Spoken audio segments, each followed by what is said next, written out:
and all your wonderful friends here this evening. What a marvellous ambience to launch this already very highly esteemed novel of Richard's. All in all, but this is the one crowning glory. And Richard, it's our great honour, every one of us, to be the West Cork Union Hall midwives here this evening. This is a literary zeitgeist, because that is truly an expression defining the spirit and the mood of Ireland in history, mythology, folklore, nature and spirituality.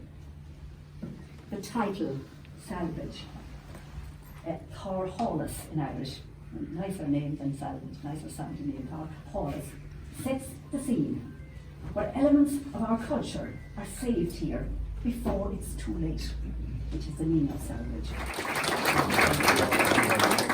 A special word for Nóirín, who came all the way down after a hip operation to open this evening so beautifully, as Sperla agus as Féiga.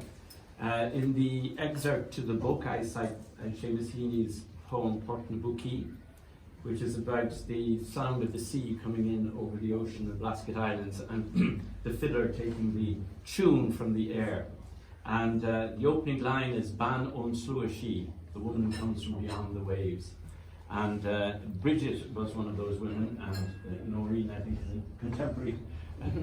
a contemporary incarnation of Bridget in so many respects, as a healer, as a wise one, as a creator, and it's very special to have you here this evening, Nóirín. I forgot one person who I want to remember, who's very important, and I met some of her grandchildren here today, and grandnieces, and that was Nora Griswold, who lived on the island, the sister of Paddy and Tighe. Some of you remember Paddy and Tighe, who moved ashore, and she was the last woman to live on the island.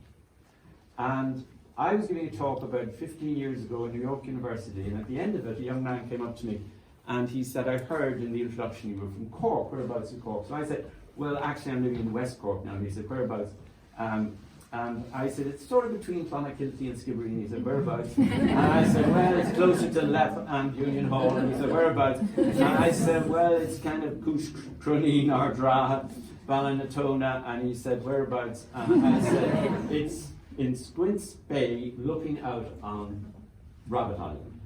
And he said, my great-grandmother was born on Rabbit Island and was the last woman to live on the island and leave the island, and went to America and has been living there since. So I said I'd love to talk to her and hear about what it was like to live on the island.